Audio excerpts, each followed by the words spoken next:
ผมขอกลับภาษาทุดุงนวลเหมือนกันนะครับเจริญพรผมขอกลับ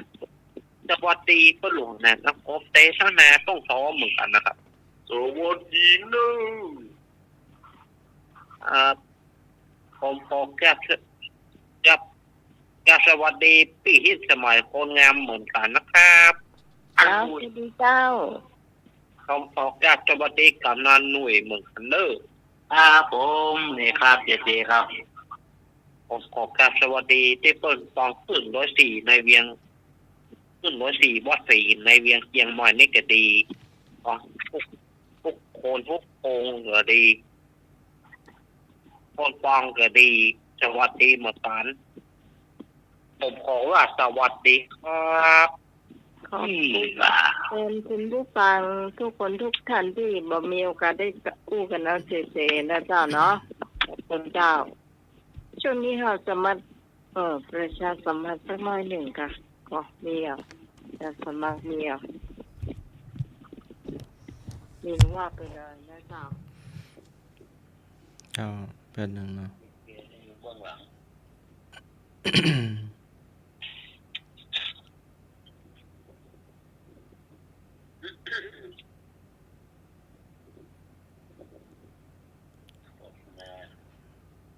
แป๊บหนึ่งเนาะงานประชาสัมพันธ์ เสียงเบาอ่ะ ได้ยินก่อน ช่องใดเสียงเบา ฮัลโหลได้ยินก่อน ได้นี่ครับ ครับแป๊บหนึ่งเนาะพอดีหามาแล้วหายไปแซบ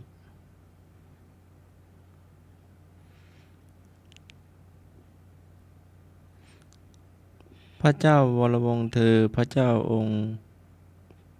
พระองค์เจ้าอาทิตยาธรกิติคุณ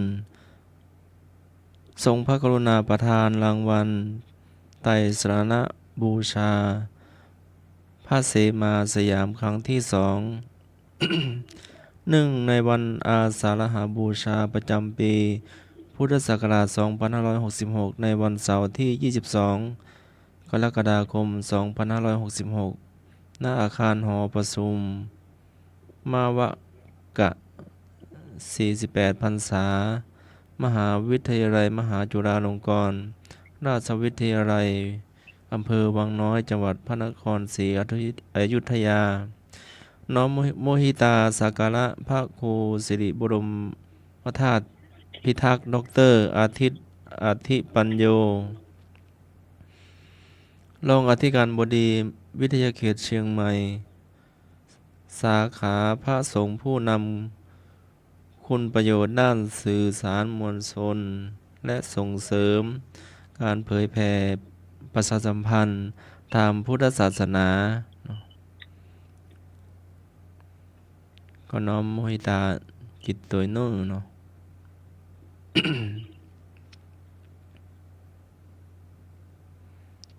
แล้วก็น้อมถวายการต้อนรับพระพรหมเสนาบดี กรรมการมหาเถรสมาคม เจ้าคณะภาค7เจ้าอาวาสวัดปทุมคงคาราม เจ้าอาวาสวัดปทุมคงคาราชวรวิหาร ในพิธีมอบคำสั่งแต่งตั้งพระภาวนาธรรมาภิรัตน์เป็นเจ้าคณะอำเภอเมืองเชียงใหม่ วันจันทร์ที่ 24 กรกฎาคม 2566 เวลา 9 นาฬิกาเป็นต้นไปเนาะ พระเทรานุเถระก็เจริญชัยมงคลคาถาสรรพัตตาหารเพลแล้วช่วงบ่ายก็คณะสงฆ์อำเภอเมืองเชียงใหม่ ก็ประชุมกันที่วัดลำเปิงเนาะ ตะโปธาราม เวลา 13 นาฬิกาเป็นต้นไปเนาะ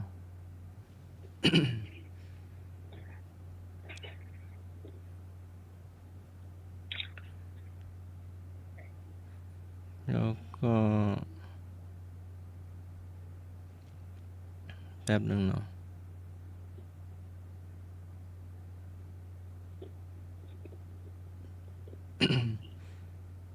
ท่านี้ก็งาน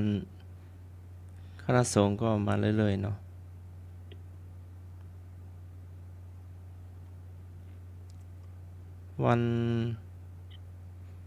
วันที่25นี่เดี๋ยวหาแป๊บนึงเนาะ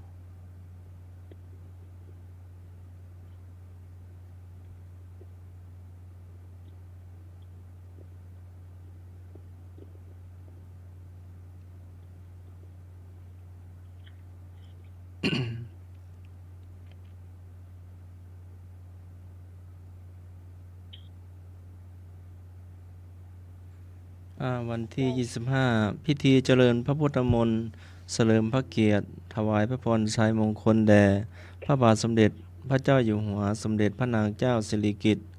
พระบรมราชินีนาถพระบรมราชินีพันปีหลวงและสมเด็จพระนางเจ้าพระบรมราชินีประจำปีพุทธศักราช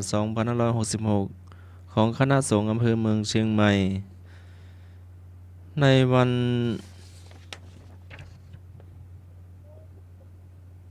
นอังคารที่25กรกฎาคม2566เริ่มเวลา 16 นาฬิกาเป็นต้นไป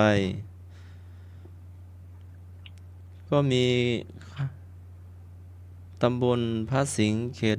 1ตำบลพระสิงห์เขต2ตำบลพระสิงห์เขต3ตำบลช้างเผือกปาตันตำบลสุเทพเขต1ตำบลสุเทพเขต2ตำบลหายาเขต1ตำบลหายาเขต2ตำบลศรีภูมิเขต1ตำบลศรีภูมิเขต2ตำบลช้างม้อยตำบลท่าศาลาหนองปากคั่งเจ้าอาวาสรวม63รูปพระเลขาเจ้าคณะอำเภอ1รูปพระเลขารองเจ้าคณะอำเภอ2รูปผู้ช่วยเลขา1รูปเลขาเจ้าคณะตำบล12รูปรวมทั้งหมด79รูปก็จะได้มาเจริญพุทธมนต์เฉลิมพระเกียรติถวายพระพรชัยมงคลเนาะแล้วอุโบสถวัดลำเปิงตะโปธารามเนอะในวันอังคารที่25เนาะเวลา 4 โมงแรง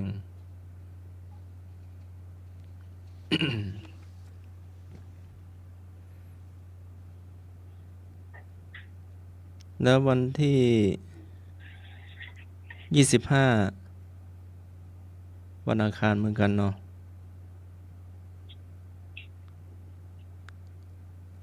ก็ที่วัดพระธาตุดอยสุเทพเนาะก็จะมีเจริญพระพุทธมนต์จะมีสวดอีกแบบหนึ่งเนาะเดี๋ยวดูแป๊บหนึ่ง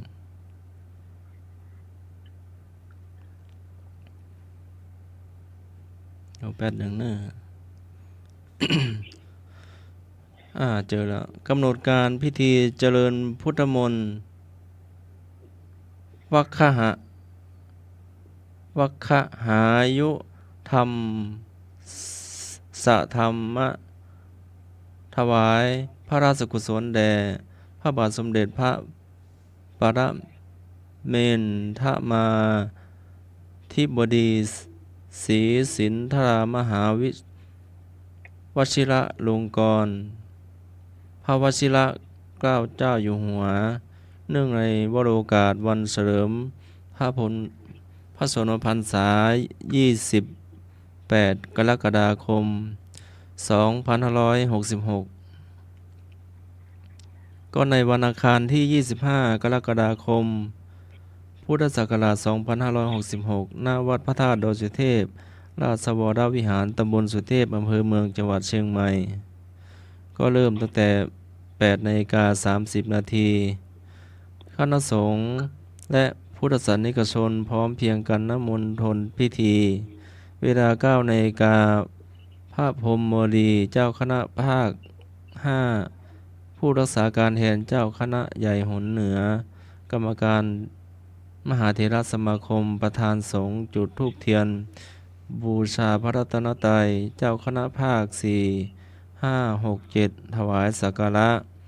พระธรรมเสนาบดีเจ้าอาวาสวัดพระธาตุดอยสุเทพถวายสักการะ ผู้ว่าราชการจังหวัดเชียงใหม่ประธานฝ่ายสงฆ์ถวายสักการะแด่ประธานสงฆ์ผู้อำนวยการสำนักงานพระพุทธศาสนาแห่งชาติหรือผู้แทนถวายสักการะแด่ประธานสงฆ์ผู้ว่าราชการจังหวัดเชียงใหม่เปิดกล้วยกระทงดอกไม้ธูปเทียนแพหน้าฉายาลักษณ์พระบาทสมเด็จพระวชิรเกล้าเจ้าอยู่หัวผู้ว่าราชการจังหวัดเชียงใหม่กล่าวถวายพระพรชัยมงคลบรรเลงเพลงสรรเสริญพระบารมีเจ้าหน้าที่อาราธนาศีลพระสงฆ์ทรงสมณศักดิ์ให้ศีลพระธมโมลีเจ้าคณะภาค5ผู้รักษาการแทนเจ้าคณะใหญ่หนเหนือกรรมการมหาเถรสมาคมกล่าวสัมโมทนียกถา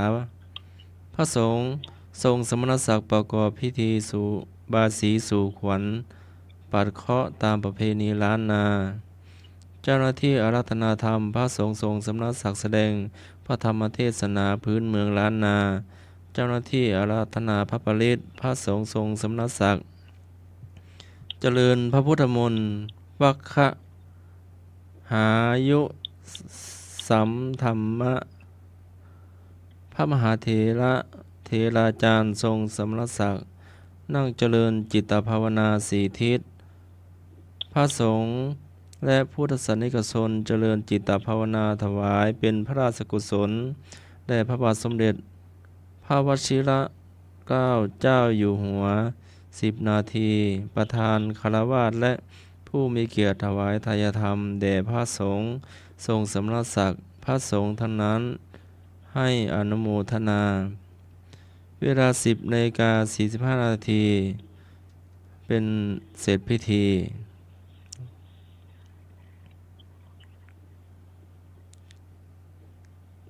ข้าราชการเครื่องแบบ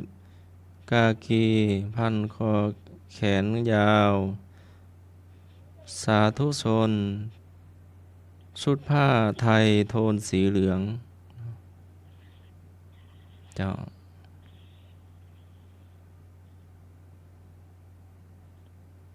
ก็ประมาณนี้เนาะ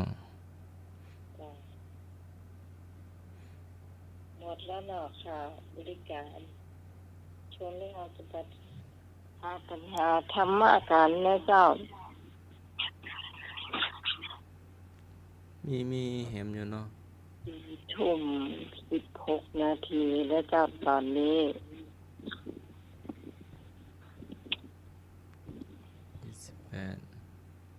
ก็มีก็เข้าใจอ่านไว้ไว้เจ้าก็ได้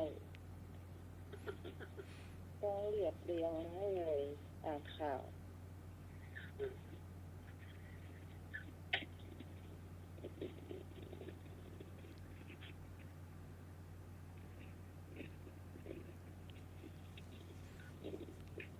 ก็วันที่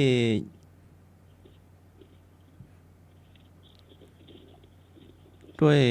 จังหวัดเชียงใหม่กำหนดจัดประกอบพิธีเนื่องในวันเฉลิมพระชนมพรรษาพระบาทสมเด็จพระเจ้าอยู่หัว28 กรกฎาคมในวันศุกร์ที่28 กรกฎาคม 2566เวลา 7:00 น.ณ ห้องนิทรรศการ30และแสดงสินค้านานาชาติเฉลิมพระเกียรติ7 รอบพระชนมพรรษาตำบลช้างเผือกอำเภอเมืองจังหวัดเชียงใหม่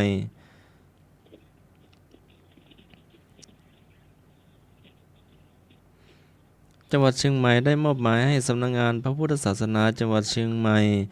ได้กราบอาราธนานิมนต์พระสงฆ์ทรงสมณศักดิ์10 รูปและพระสงฆ์สามเณรรับบิณฑบาตจำนวน62 รูปรวม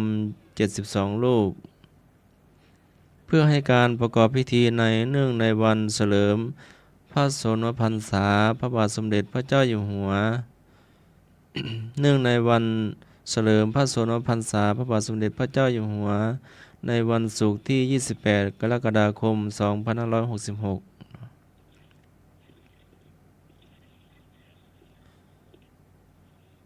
ก็ร่วมไปทำบุญตักบาตรได้เนาะ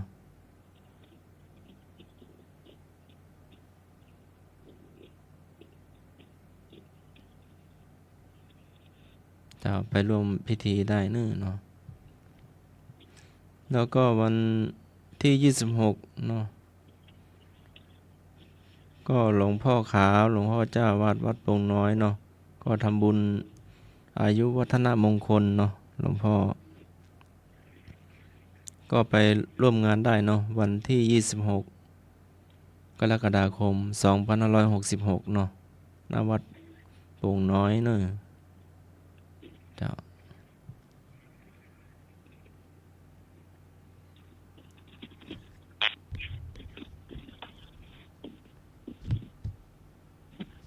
แล้วก็ประมาณนี้เนาะเท่าที่จำได้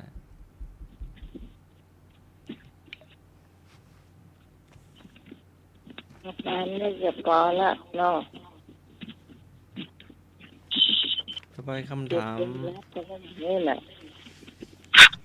คำถามนี้เนาะ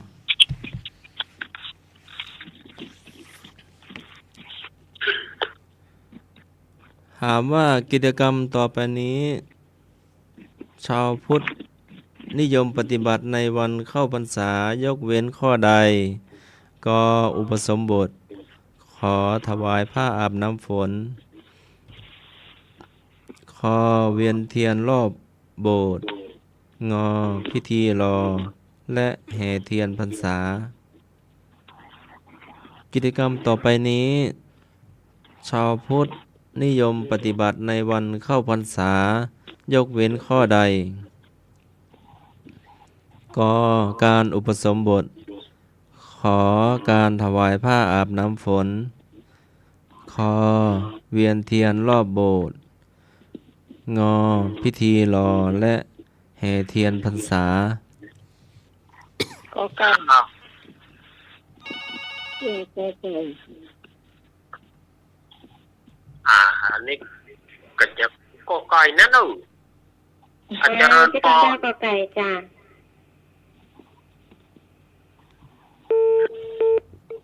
คนยกเว้น เห เนาะ นื่อยเหนื่อย กอไก่โกง ก็ไก่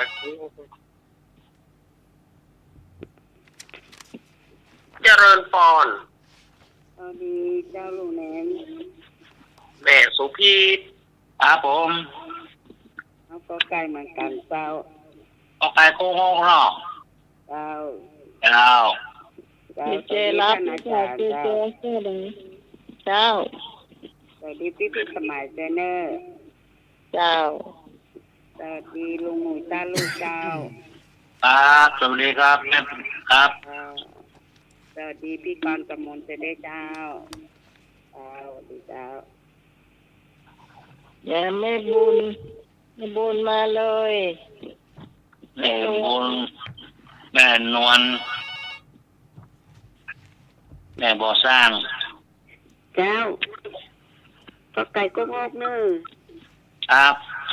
เอา แม่บุ้งก็ไก่ กอไก่โกง ของเจ๊เจ๊รับปะล่ะ เจ๊ห้องไหนเราเจมอยู่แล้วอิสราเอลละ เอ๊ะจะเข้าตัวเปิ้ลนะ แต่ไม่สู้ จะเข้าอ่ะ มารับแต่แท้น่ะเห็นไหม เข้าแท้ สู้ ใจสู้อ่ะ เจ้านครเอาก็ไก่เจ้า ครับ กล่าวภาษาพระอาจารย์เนอะเจ้ากล่าวภาษาท่านสมัครเจ้า เจ้า เจ้ากล่าวภาษาสมเด็จราชเจ้า สวัสดีแม่พร เจ้าสวัสดีน้องใหม่เจ้า เจ้าสวัสดีเจ้า เจ้าสวัสดีน้องใหม่เจ้า ครับนี่ครับผมพรครับ สวัสดีจ้าสวัสดีธรรมะใครเครียดทุกท่านนะเจ้า มาล่าเจ๊เจ๊กอไก่กุ้งลูกเหมือนกันนี่วะ กอไก่โกงอ่ะกระโปงไอ้แม่เอาตัวลูกพี่ ผู้ช่วยนึกมีน้อย จริงๆนั่นเนอะช่วยนึกแน่ เอางั้นเหรอ ผ ผู้ช่วยนึกมาเนอะ เมาอยู่กลางทะเลเนอะผู้ช่วยนึกมาเด้อครับผู้ช่วยนึกได้ยินเสียงดีเจมาเด้อครับ มาละ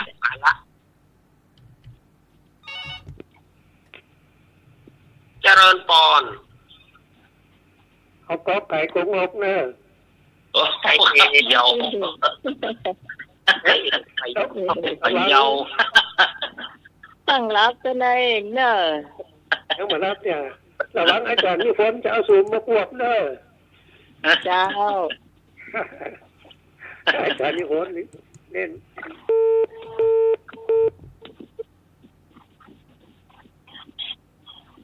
แต่มีคน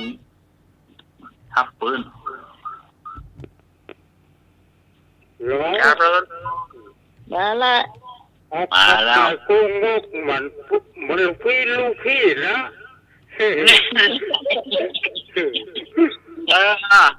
สวัสดีผู้ช่วยนึก ครับสวัสดีครับเจครับ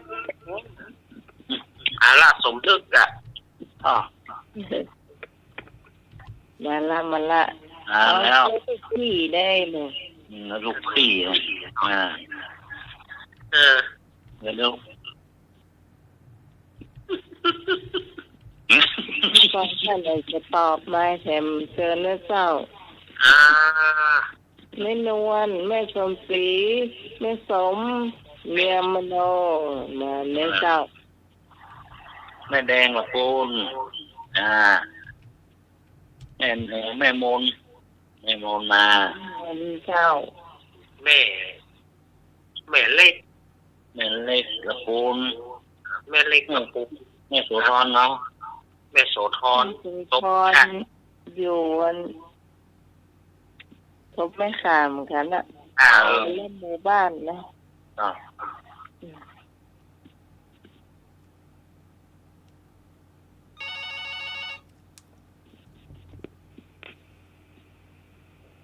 สวัสดีเจ้า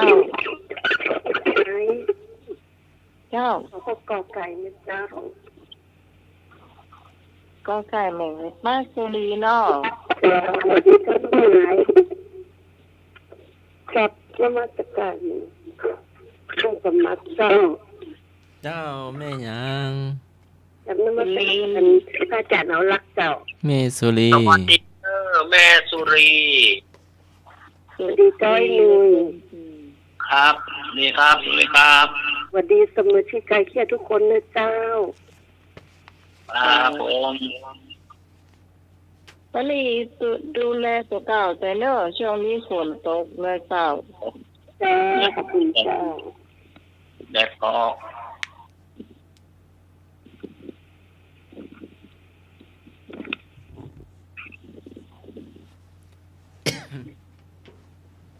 มีแถมกอบคุณผู้ฟังที่จะตอบวันนี้ขาดพี่สารีนะเจ้าที่ตอบเนาะพี่ต้องก็ไม่ได้ตอบมาเพื่อไม่นวลนะเจ้าแต่เกินมาหมดเลยวันนี้นะ โอ้ คือมันโดนออกมาจากบุย เจ้า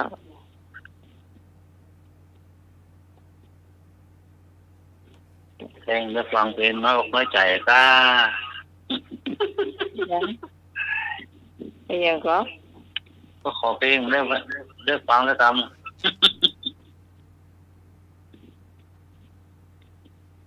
ได้ค่ะวันก่อนได้ค่ะ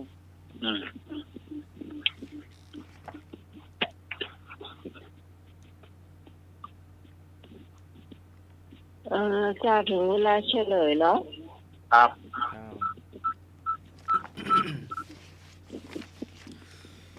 กิจกรรมต่อไปนี้ ชาวพุทธ ปฏิบัติในวันเข้าพรรษายกเว้นข้อใดก็อุปสมบท ขอถวายผ้าอาบน้ำฝน ขอเวียนเทียนรอบโบสถ์งอพิธีรอ และเหพรรษา ข้อที่ถูกเวียนเทียนรอบโบสถ์ อุ้ยอยู่ใกล้ปุ้น ขอไข่เนาะ ข้อควายครับ ข คอควาย ที่จริงก็เวียนเทียนอยู่นะเนาะก็เวียนเทียนทุกครั้งนะรอบพระอุโบสถ ก็เวียนเทียนไปอย่างปูน ไปยังพวก ไปทำไมทางโน้นเออ ก็เวียนเทียนทุกครั้งเนาะในวันสำคัญ เออ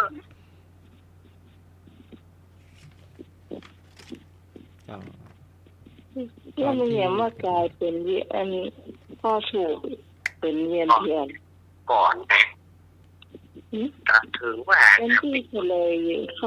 คำตอบที่คือไผ่เนี่ย ยกเว้นอย่าง ยกเว้นเวียนเทียนร เวีย อน บ เทียน โบสถ์ เวียนเทียนเนี่ย ก็เวียนเทียนทุกครั้งเลยเนาะ เออเนาะ เวียนเทียนน่ะเนาะ ปฏิบัติสืบกันมาเนาะ หน้าอันนี้มีแปลกเลย นี่ให้วนร้อยผิดแล้วนี่ เลี้ยวใจ เอาถูกต้องว่าเนาะ ครับอ่า ยมเตอร์เฮาที่เป็นคนที่เขียนไว้เนาะ เออเนาะ เนี่ยเอาคิดว่าข้อกอไก่ถูกนะสำหรับเฮานี่น่านั่งไปกี่ทุ่มฮะมาข้อต่อไปเลย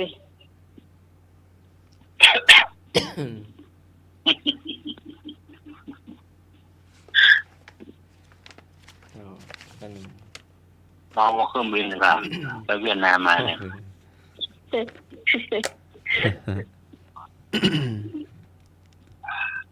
ดีกับมาเหตุก่อนแหละแผ่นดินไหวเบีย โอ้ แผ่นดินไหว เจ้า เออ ข้อต่อไปเลยมา ข้อใดเป็นลักษณะของครอบครัวที่มีความสุขก็มีสมาชิกน้อย ขอมีฐานะร่ำรวย ขอมีสมาชิกมาก งอสมาชิกรักใคร่ปองดองกัน เห็น ร ร อ อ บบ กัน ข้อใดเป็นลักษณะของครอบครัวที่มีความสุขก็สมาชิกน้อย ขอมีฐานะร่ำรวย ขอมีสมาชิกมาก งอสมาชิกรักใคร่ปองดองกัน ต้องรู้กันชัวร์เลยแหละชัวร์เลย อันนี้นะถ้าบัถูกนี่ผมว่าได้ละมันต้องแมวคนที่ถามมาละ จ้าพี่กรณ์จะเอาเข้างองูจ้ะ ครับ แม่สุชิตนี่สวัสดีน้องพรจ้ะเสียงใสแล้ว หายดีแล้วเนาะ ครับ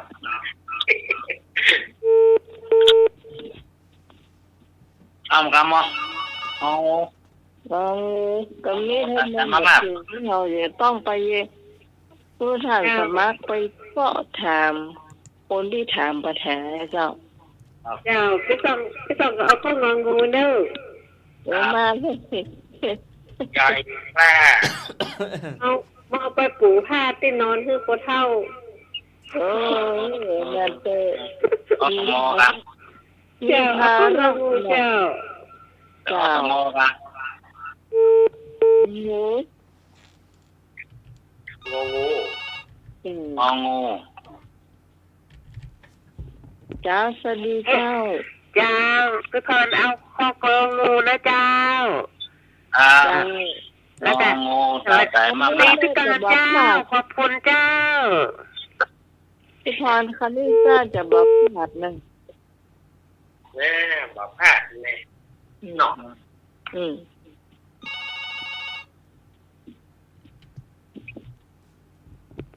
สวัสดีเจ้า เจ้า เอาไม้เข็มกันลาดหลวงเด้อ เจ้า ครับ แม่ผม เจ้า เห็นกระลัดหลวงไว้บอก งองูฝันเนาะ เอาละมาแล้วเจ้าสวัสดีเจ้า น้อง หมายงองูนะเจ้า เจ้าป้า มาแล้วลงเปา บ่อสร้าง นะสร้างอ่ะ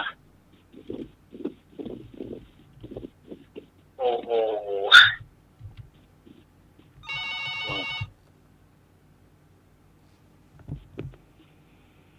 สวัสดีเจ้า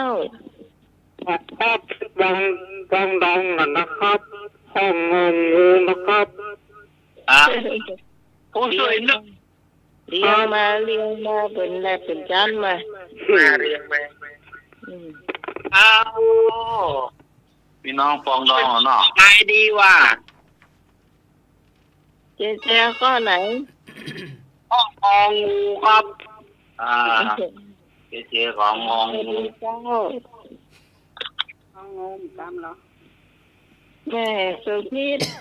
เอาอันยาแผลแดงทำได้ใจกันรอบเนี่ย นี่ธาตุน้ำแดงผลเลอเจ้า เออ แจกจ่าย ได้ ไป ใจอ่ะ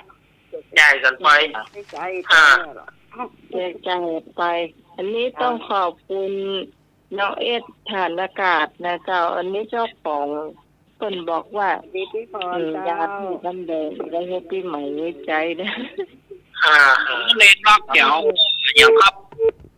เอาเปิด ถ้า เปิดนะ น้ำแดงเวลาเปล่า ก็มันสายไปมันซึ่ง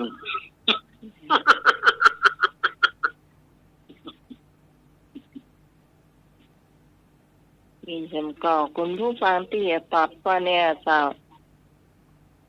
ก็คำว่า หน่วยกล้าตายก็คือมาจากคนนี่แหละ แล้วก็ไผ่เป็นหน่วยกล้าตัวเพราะเพิ่นเป็นทหารเนาะคำนี้ก็มาจากน้องเอ็ดแดเจ้า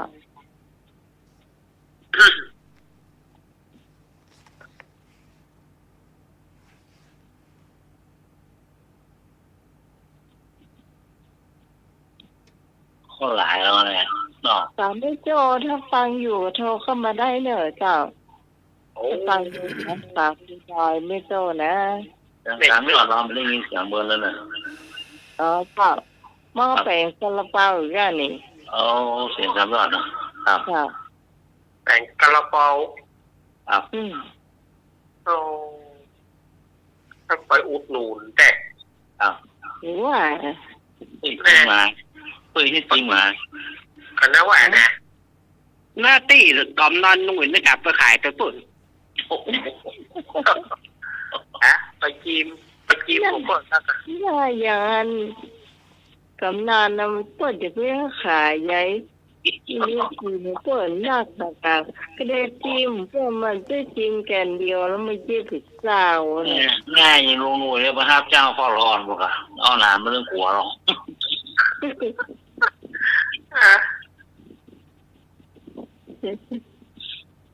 อย่างพ่อร้อนนะมาหาเรื่องหัวแล้วก็ทอดหนิมพิวอะ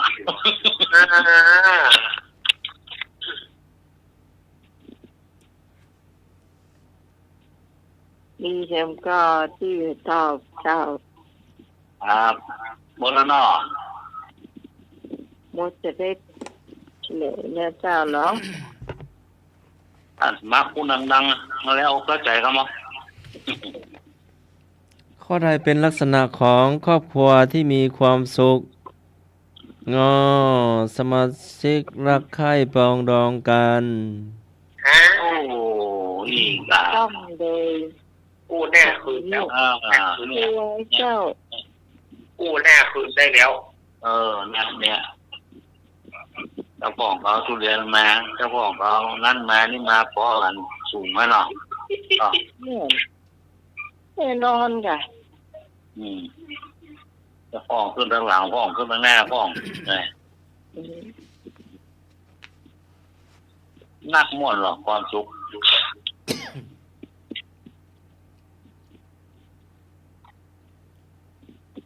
มาข้อต่อไป